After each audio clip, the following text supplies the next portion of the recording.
A paz do Senhor a todos. Hoje nós vamos falar sobre o Salmos 39, que é a reflexão sobre a brevidade e a fragilidade do ser humano. O Salmos 39 foi escrito por Davi em um momento de profunda angústia. É uma reflexão sobre a brevidade da vida e a fragilidade humana e a necessidade de colocar a esperança em Deus, abordando o silêncio diante do sofrimento, reconhecendo que a existência é um sopro e o que é a verdadeira esperança não está nas coisas terrenas, mas na soberania divina. Então ele reconhece que as coisas não estão naquilo que nós temos de bens na terra, mas sim sobre o que? A soberania de Deus. Esse salmo ele fez para o cantor mor Jedutum, para que fosse incorporado ao culto. Fala da determinação do salmista em se manter calado ante os inimigos, enquanto a maioria dos salmos fala da intrepidez contra eles. Além disso, termina pedindo que Deus o deixe em paz, no qual se parece muito com algumas passagens do livro de Jó.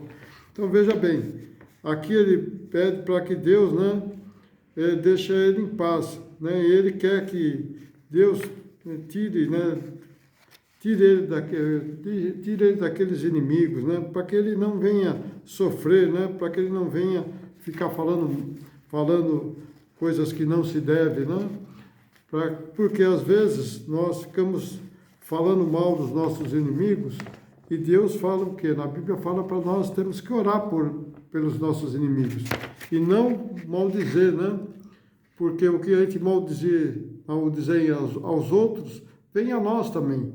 Então por isso que Jesus ensinou nós a orarmos pelos nossos inimigos. Aqui o poema possui 4 momentos. Primeiro, foi deliberado o silêncio, está lá no Salmos 39, de 1 ao 3. Brevidade de vida, do Salmos 39, do 4 ao 6. A esperança em Deus, Salmos 39, do 7 ao 11. Pedido para que Deus o deixe em paz, Salmos 39, do 12 ao 13. Então vamos começar aqui com o dilema do silêncio. Salmos 39, 1. Eu disse, guardarei o meu caminho para que não deliquir com a minha língua, enfriarei a minha boca enquanto o inimigo estiver diante de mim. Delinguir significa pecar. Então ele não quer pecar, ele vai ficar quieto, não vai querer pecar falando mal dos seus inimigos. Na palavra enfrentarei a minha boca, Davi está determinado a manter silêncio enquanto sofre para não falar tolices, nem estando com o coração aflito. Então veja bem, a gente fala tolice, quando a gente está falando mal dos outros, fala mal dos nossos inimigos. Salmos 39, 2. Com silêncio fiquei como mudo, calar-me mesmo acerca do bem, mas a minha dor se agravou. 3. Incendiou-se diante de mim o meu coração, enquanto eu meditava, me acendeu um fogo. Então falei com a minha língua, disse. Então, quando fala dor aqui, quando nós pensamos na dor e na angústia da vida causada pelos nossos inimigos, mas a causa frequentemente nas causas frequentemente com indignação e ódio por eles, que se causam danos em nossa vida. Então, às vezes a gente fica aí, indignado, fica com ódio, mas vai causar o quê? Vai causar mais problema na nossa vida. Então a dor, nós temos que deixar para lá, Não adianta ficar remoendo aquilo nos aflige. Nós temos que deixar a vida e seguir em paz, Porque senão a gente vai ficar aí com angústia, E o angustiado pode até perder a vontade de viver, né? O fogo, quando isso alguém à porta da morte, né? Quando isso tem alguém que está à porta da morte, essa pessoa percebe o quanto a vida é transitória. Então veja bem, quando aqui o fogo significa o quê? Quando a coisa está apertando, né? Em Tiago 4:14 diz assim: digo-vos que não sabeis o que acontecerá amanhã, porque o que é a nossa vida é um vapor que se aparece por um pouco e depois se desvanece. Então veja bem, é uma coisa que passa, né? Jó fala aqui, Jó 7:7 diz assim: lembra-te de que a minha vida é como o vento, os meus olhos não tornarão a ver o bem. Então veja bem, a vida é como o vento, né? Ela passa. Como o vento passa, a vida também passa, né? 1 Pedro 1:24, porque toda a carne é como a erva, e toda a glória do homem é como a flor da erva. Secou-se a erva e caiu a sua flor. Então veja bem, quando a nossa vida seca, a gente cai, a gente morre, né? Então isso que é o que Davi estava passando, né? Isso que muita gente passa por hoje em dia, né? Segunda, brevidade de vida. Quer dizer, a vida ela é breve, né? Salmos 39:4. Faz-me conhecer o Senhor, o meu fim, e a medida dos meus dias, qual é? Para que eu sinta quando sou frágil. Para que eu sinta, né? Quando sou frágil. No 5, eis que fizestes os meus dias como a palmos, e tempos da minha vida é como nada, e diante de ti, na verdade, todo homem, por mais firme que esteja, é totalmente vaidade. Aqui Davi pede a Deus para entender a finitude, né? Quanto tempo da vida, né? A finitude da vida, reconhecendo que a duração dos seus dias é limitada, e o homem não passa de um sopro. Então a gente não passa de um sopro. Lá diz aqui, ó, que fala aqui em Gênesis 6:3. E já no comecinho Deus falou, né? Então disse o Senhor: não contenderá meu espírito para sempre com o homem, porque ele é também carne. Porém, seus dias serão 120 anos. Então veja, Deus determinou que a gente pode se viver até 120 anos, né? Mas aí, né, por causa da situação que nós vivemos, às vezes a gente consegue aí a 100, né? 110, mas é muito provável que o tempo de vida médio lá em Salmos 94, fala que é 70 anos. Se passar dos 80 é porque é por robustez, né? E aí a vida passa, né? A gente nem percebe mais. Davi percebe que os homens se preocupam com coisas vãs, mas a vida é passageira. Então Davi já conhecia isso. Nós também temos que entender isso, que a vida é passageira. Vamos parar de ficar perturbado por coisas, né, à toa, né? E vamos viver a vida enquanto ela está aqui, né? Porque hoje é que nem um sopro, né? Pode estar aqui, mas amanhã pode não estar mais. No Salmos 39:6 diz: na verdade, todo homem anda como uma sombra. Na verdade, em vão se inquietam, amontoam riquezas e não sabem quem os levará. O que adianta ter um monte de coisa? Se você vai embora, quem que vai ficar com as suas riquezas? Hã? É isso que Deus está falando aqui no Salmos 39:6, né? Vaidade, Jó fala assim, Jó 15:31, assim, não confie, pois na vaidade, enganando-se a si mesmo, porque a vaidade será a sua recompensa, né? Você vai acabar perdendo tudo, né?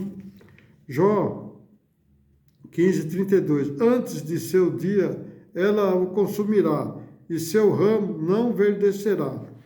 Eclesiastes 6:12, porque sabe o que é bom nesta vida para o homem, por todos os dias da sua vaidade, os quais gasta como sombra, porque quem declamará ao homem o que será depois dele, debaixo do sol. Então, o que vai ser depois da sua vida, né? Você vai viver como uma sombra, gastando dinheiro como sombra? Quer dizer, você não vai perceber quando veja acabou tudo, né? Então, tudo é vaidade, mas o que não acaba é a vida eterna. Essa não acaba nunca, porque você pode ir para dois lados, né? Você pode ir para Jerusalém Celestial, viver com Deus e os anjos, ou você pode ir lá no lago do fogo do inferno, ficar sofrendo a eternidade. Pense bem nesse assunto. A terceira, esperança em Deus. É um pedido de perdão e livramento de Deus. Salmos 39, 7. Agora, pois, Senhor, que espero eu? A minha esperança está em Ti. 39, 8. Livra-me de todas as minhas transgressões. Não me faças o opróbrio dos loucos. Opróbrio significa desonra ou vergonha. Tá? No Salmos 24, 4 diz: aquele que é limpo de mão e puro de coração, que não entrega a sua alma à vaidade, nem jura enganosamente. No 5 diz assim: este receberá a bênção do Senhor e a justiça de Deus da sua salvação. Então, olha bem, pensa bem nesses dois versículos aí, né? Diante da fragilidade de Davi, conclui que sua única esperança é o Senhor. Ele pede perdão pelos pecados e alívio das aflições, reconhecendo que Deus corrige o ser humano. Salmos 39, 9. Endureci, não abro a minha boca, enquanto tu o fizeste. No 10. Tira de sobre mim a tua praga, estou desfalecido pelo golpe da tua mão. No 11. Se com a repreensão castigas alguém por causa da iniquidade, logo destrói como traça a sua beleza, de sorte que todo homem é vaidade.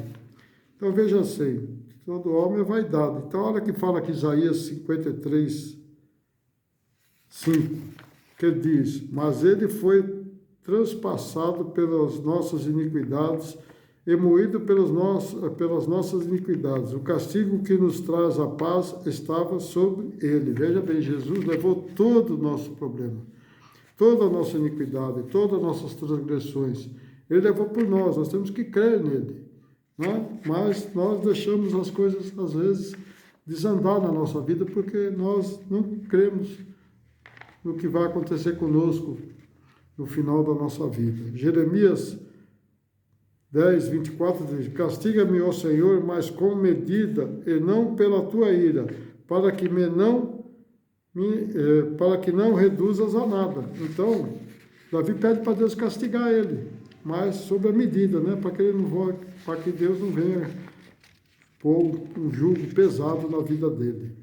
O quarto item, o pedido para que Deus deixe em paz. Salmos 39, 12. Ouve, Senhor, a minha oração e inclina os teus ouvidos ao meu clamor. Não te cales perante as minhas lágrimas, porque sou para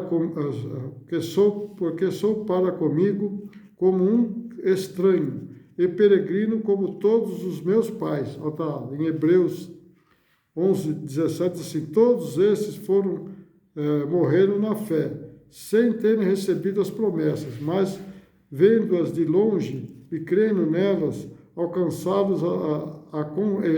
alcançaram-as, confessaram que eram estrangeiros e peregrinos na terra. Então veja bem, aqui está falando dos patriarcas do passado, né? Abraão, Moisés, Isaac, Jacó, está falando deles, né?